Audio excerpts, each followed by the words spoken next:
बिस्मिल्लाहिर्रहमानिर्रहीम।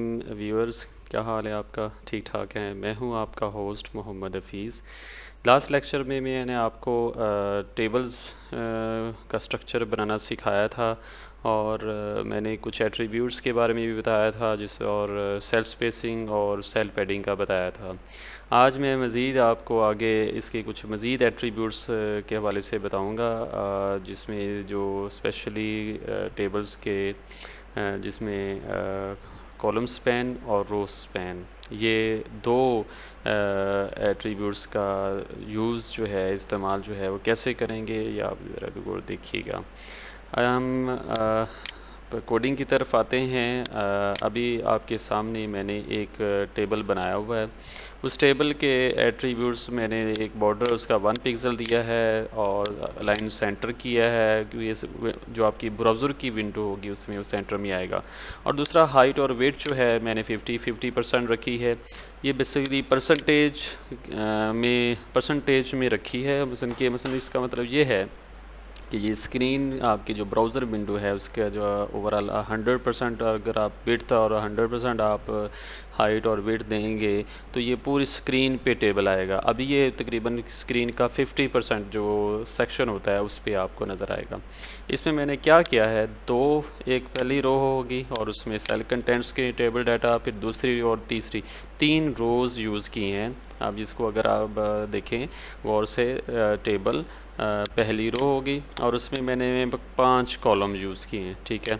उसके बाद सेकंड रो, उसमें भी मैंने 5 कॉलम यानी 3 रोज़ यूज़ की हैं। अगर आप इसको मैं आपको रन करके दिखाता हूँ, ये आपके सामने टेबल का स्ट्रक्चर, वही इसी फाइल को मैंने रन किया हुआ है, ये आपके सामने स्ट्रक्चर नज़र आ रहा है। अब कॉलम स्पैन और रो स्पैन क्या है? बेसिकली कॉलम स्पैन जो एट्रीब्यूट है इस्तेमाल होता है कि कॉलम्स को मर्ज करने के लिए, और रो स्पैन बेसिकली रो को मर्ज करने के लिए। अब ये आपके सामने टेबल नज़र आ रहा है, ठीक है।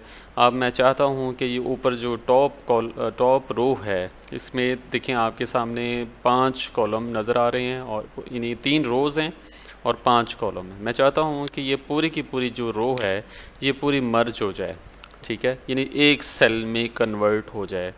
तो इसके लिए मैं जो एट्रीब्यूट यूज़ करूँगा वो कॉलम स्पैन, क्योंकि कितने कॉलम्स हैं, 1 2 3 4 और 5 कॉलम्स हैं और एक रो है। क्योंकि कॉलम्स को मैं मैनेज करना चाह रहा हूँ और एक सिंगल रो है, तो इसके लिए गौर से देखें कि जो आपका स्टार्ट में जिस सेल में 1 लिखा हुआ है, इस टीडी सेक्शन में, इस टीडी के इस सेल में मैं कॉलम स्पैन, क्योंकि स्टार्ट यहाँ से करूँगा और एंड ये नहीं आता, और 5 कॉलम है।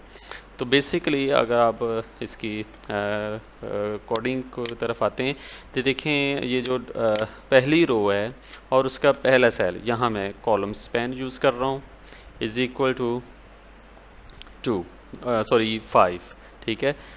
इसको सेव करता हूँ और साथ ही इसकी आउटपुट देखिए। ये देखें, पूरी की पूरी रो, इस रो में 5 कॉलम्स के हवाले से मर्जिंग होगी है, लेकिन साथ आप ये देखें कि हमारे टेबल का स्ट्रक्चर थोड़ा सा चेंज हो गया। इसको बेहतर, क्योंकि ये हमारे पास एक्स्ट्रा सेल्स आ गए, इनको ख़त्म करना है, तो ये हम इस तरह करेंगे कि इन सेल्स की हमें ज़रूरत नहीं है। सेव करते हैं और इसको रन। अभी आप ये देखें, आपके टेबल का स्ट्रक्चर जो है ये पूरी की पूरी रो और उसमें कॉलम्स जो 5 में सेल्स नज़र आ रहे थे वो मर्ज हो गए, एक सेल में कन्वर्ट हो गए। अब दूसरा एक और काम करते हैं कि हम ये जो 2 रोज़ हैं और ये 2 सेल हैं, ये 2 रोज़ आ गई और ये 2 सेल, इनको मैं मर्ज करना चाहता हूँ। देख रहे हैं ये सेकंड रो में इस जगह पे, ये सेकंड रो हमारी, ये फर्स्ट रो, ये सेकंड रो, यहाँ पे इस जगह टीडी के सेक्शन में रो स्पैन यूज़ कर रहा हूँ, इज इक्वल टू 2, ठीक है। और से देखिए, आप इसकी आउटपुट देखें, ये आप देखें हमारे पास, देखें ये रो स्पैन, और इसमें देखें हमारे पास एक एक्स्ट्रा सेल आ गया, वो हमारी लास्ट वाली रो है, तीसरी रो है। तो उस तीसरी रो में आएंगे और इस सेल को ख़त्म कर देंगे, ये ख़त्म कर दिया। और अब आप स्ट्रक्चर देखें तो आपके सामने ये रो स्पैन, ये देखें, ये 2 रोज़ को मैं एक सेल में मैंने कन्वर्ट कर दिया। अब और मज़ीद अगर आप इसको समझना चाहते हैं कि इसमें कॉलम स्पैन रो स्पैन का तो कंसेप्ट मैंने बता दिया कि कॉलम्स को मर्ज करना है, तो कॉलम स्पैन 5 कॉलम्स थे और उन्हें एक ही सेल में कन्वर्ट कर दिया। और इसी तरह रो स्पैन है तो 2 रोज़ थी, उनमें दो जो फ्रंट वाले 2 सेल्स तो उनको मर्ज कर दिया। मैं चाहता हूँ कि चौथा और ये 5वां सेल जो है, ये वाले 2, इनको मैं मर्ज करना चाहता हूँ, तो ये सेकंड रो में आएंगे। ये सेकंड रो जा रही है हमारी, तो इसमें चौथे सेल के कंटेंट पे आएंगे। तो ये सेकंड रो का ये चौथा सेल यहाँ पे मैं कॉलम स्पैन कर रहा हूँ, ठीक है, इज इक्वल टू। गौर से देखिए कि इसमें कितने सेल हैं हमारे, 2 हैं, तो कॉलम स्पैन करूँगा मैं 2, ये देखें। और इसकी आउटपुट देखिए, तो ये देखें आपके सामने हमारे पास वो सेल्स जो हैं मर्ज हो गए। अब लास्ट वाला सेल जो है वो एक्स्ट्रा आ गया है, तो इसको हम ख़त्म कर देते हैं। तो ये देख लें, हम इसको ख़त्म कर देते हैं, ये लीजिए, लें, ये आपके सामने। तो अब ये आपके सामने स्ट्रक्चर और बेहतर हो गया है। और मज़ीद अगर आप इस पूरे के पूरे सेक्शन को करना चाहते हैं, मसलन ये पूरे दूसरा, तीसरा, चौथा है सेल, इनको करना चाहते हैं, तो ये हमारे पास ये इसको मैं कंट्रोल Z कर रहा हूँ, ठीक है।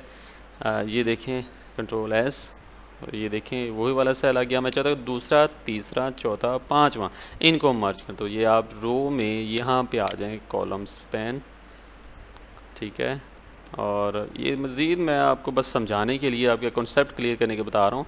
आप इसमें और भी बड़ी तब्दीलियाँ कर करके मुख्तलिफ की टेबल के स्ट्रक्चर को चेंज कर सकते हैं कॉलम स्पैन रो स्पैन से। बहुत ही पावरफुल एक इसमें एट्रीब्यूट्स हैं कि टेबल की जितनी भी आप जहाँ भी तब्दीली करना चाहते हैं, जिन जिन सेल्स को आप मर्ज करना चाहते हैं आप कर सकते हैं। तो अब ये दूसरा, तो ये कितने सेल कॉलम है, 1 2 3 और 4 हैं, तो हम यहाँ पे करते हैं 4।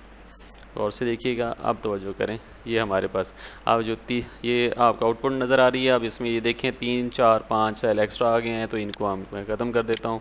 ये लीजिए, ये आपके सामने, ये ली, तो ये आपके सामने मैंने टेबल के जो रो स्पैन और कॉलम स्पैन की यूज़ को और उसके कॉन्सेप्ट को और उनको कैसे आपने अपने सेल्स में टेबल में स्ट्रक्चर को में तब्दीली करनी है, तो ये बेसिकली अब आपको क्लियर हो गया होगा कि टेबल में HTML में हमने कॉलम स्पैन रो स्पैन को कैसे इस्तेमाल करना है। इस तरह आप अपना मज़ीद जो है प्रैक्टिस इसमें करें, और इसको मैं उम्मीद है कि आपको समझ भी आ गई होगी और आपने इस लेक्चर को आपने समझ भी लिया होगा। उम्मीद करता हूँ कि आप इसको ये घर में इसकी तरह प्रैक्टिस भी करेंगे और मज़ीद इसमें, और देखें यही हमने प्रैक्टिस करनी है। मज़ीद आगे हम इंशाल्लाह मैं आपको नेक्स्ट लेक्चर में इसका कंप्लीट लेआउट वेब का बनाना सिखाऊंगा, और वो ज़रा थोड़ा सा बड़ा लेक्चर होगा, लेकिन ये कि उसमें आपको कंप्लीट इंटरफेस जो है वो बनाना भी आ जाएगा। हमने बेसिकली मेन जो हमारा मकसद है वो अपने वेब पेज का पहला पेज जो है, फर्स्ट मेन पेज जो है,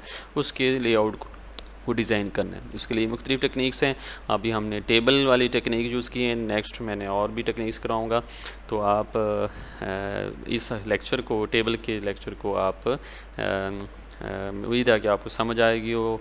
आप इसको लेक्चर को मज़ीद लाइक कीजिएगा, सब्सक्राइब कीजिएगा, और ताकि मैं फ़र्दर मज़ीद आपके लिए अच्छे लेक्चर्स बना सकूं। अपना ख्याल रखिएगा, टेक केयर, अल्लाह हाफिज़।